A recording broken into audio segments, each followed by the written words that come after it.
अस्सलामुअलैकुम दोस्तों और साथियों, उम्मीद है आप लोग खैरियत से होंगे। आज की इस वीडियो में हम बात करेंगे कि अगर खुदा न खास्ता आपकी या आपके किसी प्यारे की खून की नालियों की बंदिश है और डॉक्टर ने आपको बता दिया है कि आपके जो दिल की खून की नालियां हैं उसमें रुकावट आ चुकी है और आपको फिर ऑप्शन दी जाती है कि आप या तो इसमें स्टेंट डलवा लें या ऑपरेशन करवा लें। ज़ाहिर है कि इसका फ़ैसला आपने डॉक्टर की हदायत के मुताबिक ज़रूर करना है कोई ना कोई, लेकिन मैं आपको एक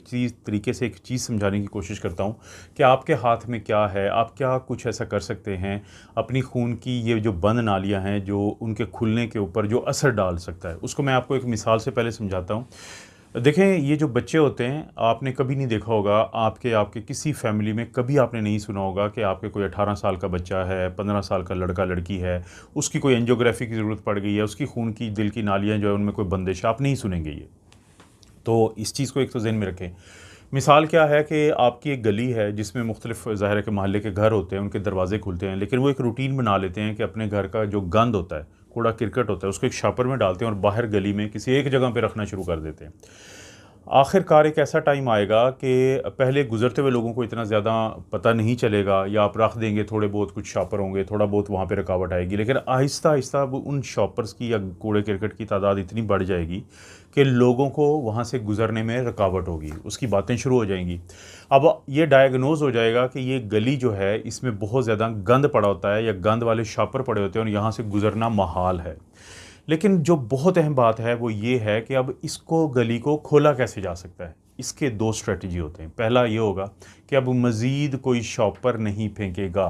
कोई मज़ीद गंद जो है वो इस तरह लपेट के वहाँ पे नहीं फेंकेगा, पहला काम। और दूसरा, अगर ये ऐलान कर दिया जाए कि जिन्होंने वो फेंके हुए हैं शॉपर, फ़र्ज़ करते हैं कि हर घर में का डिफरेंट कलर का था, तो वो आहिस्ता-आहिस्ता करके इसको उठा लें, तो कुछ ही दिनों में आप देखेंगे कि वो गली खुल जाएगी। वहाँ पे ना कोई क्रेन आई है, ना कोई वहाँ से उठाने वाली चीज़ आई है कि जिसने आके फ़ौरी किया। बस उस प्रोसेस को रिवर्स कर पहले रोका गया कि जिसकी वजह से वो मसला बना था, और फिर उसको रिवर्स किया गया, उसको वापस लेके जाया गया जो काम किया जाता था, जिसकी वजह से रुकावट पैदा हुई थी। तो मैंने 18-15 साल के बच्चे की या लड़की की उम्र की मिसाल इसलिए दी थी कि वो उस गली की तरह है जो बिल्कुल क्लीन है, लेकिन जो लड़का या लड़की जब बड़ा होता है, वो 50-60 साल की उम्र में जाता है, तो फिर उसको हार्ट अटैक इसलिए होता है कि उसकी खून की वो नालियाँ जो उस गली की तरह साफ़ थी, जो पहले जिसमें गंद नहीं डाला था, तो उसमें कुछ ना कुछ ऐसी रुकावट, गंद डाला गया कि जिसकी वजह से खून का बहाव, जैसे गली में से लोग गुजर रहे थे तो वो बहाव जो है मुतासर हुआ। जिसके बाद फिर कुछ ऐसा हुआ कि डॉक्टर के पास गए, डॉक्टर ने आपकी एंजियोग्राफी की और कहा कि वहाँ पे तो रुकावट है तशख़ीस की, कि आपके दिल के पट्ठों को जो खून देती है गली यानी कोरोनरी आर्टरी, तो वो उसमें बंदिश है। तो अब इसका फिर वो होती क्यों है? जैसे जैसे किसी की उम्र बढ़ी, तो कुछ ऐसे काम हैं जिसको आप रिवर्स कर सकते हैं, बिल्कुल वैसे ही जैसे कि गली से शॉपर्स को उठाया, गंद को उठाया। जैसे मैं आपको रिस्क फैक्टर बताता हूँ: sugar, blood pressure, cholesterol, smoking यानी सिगरेट पीना, वज़न, और एक्सरसाइज वगैरह ना करना और हर वक्त बैठे रहना। ये वो रिस्क फैक्टर हैं जिनको आप ठीक करके अपने दिल की खून की नालियों की जो बंदिश है उसको रिवर्स कर सकते हैं, क्योंकि इन्हीं के बुरे कंट्रोल की वजह से वहाँ पे प्रॉब्लम बना है। किसी की को शुगर है, वो शुगर का ख्याल नहीं रखा, ब्लड प्रेशर का ख्याल नहीं रखा, कोलेस्ट्रॉल का मसला था तो उसका ख्याल नहीं रखा, सिगरेट पिए बहुत ज़्यादा और कोई एक्सरसाइज नहीं की, तो आहिस्ता आहिस्ता खून की नालियों में वहाँ पे बंदिश होना शुरू हो जाती है, वहाँ पे क्लॉट बनना शुरू हो जाते हैं, वहाँ पे एथेरोस्क्लेरोसिस का एक प्रोसेस होता है, उसकी वजह से एक उभार पैदा होना शुरू हो जाता है। हाँ, कुछ रिस्क फैक्टर हैं जो आपके कंट्रोल में नहीं है। अगर आपकी फैमिली हिस्ट्री है, अगर आपकी ज़ाहिर है कि मर्द हैं तो इनमें हार्ट अटैक ज़्यादा होते हैं, बढ़ती उम्र के साथ रिस्क ज़्यादा होते हैं, तो इनको आप नहीं कम कर सकते। लेकिन जो बाकी रिस्क फैक्टर हैं, अपनी इस गली को खोलने के लिए कोरोनरी आर्टरी नामी वो गली जिससे गुजर के खून यानी लोग दिल तक जाते हैं, अपनी मंजिल तक जाते हैं, तो उस बहाव को खोलने के लिए पहला आप क्या करेंगे कि अपना जो शुगर का कंट्रोल है जिस वजह से ख़राब हो रहा था, उसको मज़ीद ख़राब करना बंद कर देंगे और फिर उसको रिवर्स करेंगे कि शुगर का कंट्रोल, ब्लड प्रेशर का कंट्रोल, कोलेस्ट्रॉल का कंट्रोल, एक्सरसाइज का करना, सिगरेट का रोक देना। फिर वो जो क्लॉट है, एथेरोस्क्लेरोसिस है, वो जो उभार पैदा हुआ है, तो वो कम होना शुरू हो जाता है। ये साइंसी तौर पे साबितशुदा चीज़ है कि वो कम होना शुरू हो जाता है, क्योंकि या तो वो एक दिन इतना बढ़ जाएगा अगर आप इस काम को नहीं रोकेंगे कि आपको बैठे हुए ही जो दिल ज़ाहिर है कि काम कर रहा है, हर वक्त पंप कर रहा है, उसको ऑक्सीजन चाहिए, और उस ऑक्सीजन को कौन पहुंचाता है? खून का बहाव। तो एक टाइम ऐसा आएगा कि इतनी बंदिश हो जाएगी जिसको मेडिकल टर्म में या अंग्रेजी में हम कहते हैं क्रिटिकल स्टीनोसिस, कि बैठे हुए दिल को भी वो खुराक पहुंचाने में दिल का बहाव, खून का बहाव जो है दिल की तरफ, वो इतना कम पड़ जाएगा कि आपको चेस्ट पेन स्टार्ट हो जाएगी। या फिर किसी दिन खुदा न खास्ता ये जो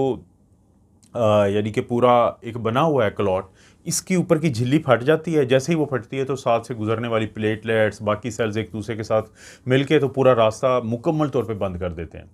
वो बिल्कुल ऐसे ही है कि जैसे गली में वो जो शॉपर पड़े थे उनमें से कुछ शॉपर गिर के बाकी गली को बंद कर दें, तो आप उस नौबत को ही ना आने दें। अगर उस पूरे गंद को उठा लें, उस पूरी रुकावट को उठा लें, तो ना रुकावट होगी ना वो फिर फटेगी।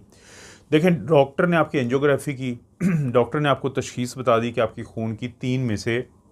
1, 2 या तीनों खून की नालियाँ जो हैं वो इतनी बंद हैं, तो उनके पास जो तरीका है कि वो उसको खोलेंगे, जिसे एंजियोप्लास्टी हम कहते हैं, उसमें स्टेंट रखेंगे जिसे एंजियोप्लास्टी प्लस स्टेंटिंग कहते हैं। या फिर अगर दिल की तीनों खून की नालियाँ जो हैं अगर बंद हों, या 2 बड़ी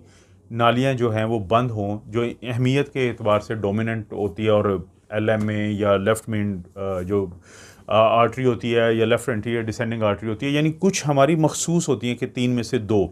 तो फिर हम आपको कहते हैं बाईपास करवाएं। लेकिन ये तो आपने फ़ैसला करना है, लेकिन आखिर ये जो फ़ैसला है रिवर्स करने का और मज़ीद ख़राबी को रोकने का, ये तो इस वक्त वीडियो आप देख रहे हैं, अगर आपको समझ आ गई इस वीडियो में जो मैंने बातें की हैं, तो अगले मिनट से ही आप प्रोसेस शुरू कर सकते हैं। अपनी शुगर का कंट्रोल ठीक कर लें, खुराक को बेहतर करके, दवाइयों का बाकायदा इस्तेमाल करके, खुराक शुगर की मॉनिटरिंग करके, ब्लड प्रेशर की मॉनिटरिंग करके, नमक कम इस्तेमाल करके, पोटेशियम वाले फल ज़्यादा इस्तेमाल करके, दवाई इस्तेमाल करके अपने ब्लड प्रेशर को नीचे ले आएँ। दोनों के लिए आप वॉक शुरू कर दें, कोलेस्ट्रॉल को भी ऐसे, तो आपने रिवर्स करना शुरू कर दिया। आप खुद अपने दिल की खून की नालियों की बंदिश को रोकने के अमल में डॉक्टर के साथ, मेडिकल फील्ड के साथ उसका हिस्सा बन गए।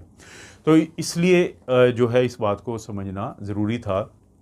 कि अगर आपकी खून की नालियाँ, दिल की खून की नालियों में बंदिश है, तो आप खुद भी किस तरीके से उसको ठीक कर सकते हैं, खोलने की कोशिश कर सकते हैं। मैं इस तरह की वीडियोज़ इस चैनल पे बनाता रहता हूँ। वीडियो को लाइक करें, चैनल को सब्सक्राइब करें, अच्छा सा कमेंट करें, और शेयर का ऑप्शन भी है तो आप शेयर भी कर सकते हैं कहीं पे। आप अपना और अपनी फैमिली का ख्याल रखें। अल्लाह ताला आपको और आपकी फैमिली को हर किस्म की बुराई, बीमारी और आजमाइश से महफूज रखें।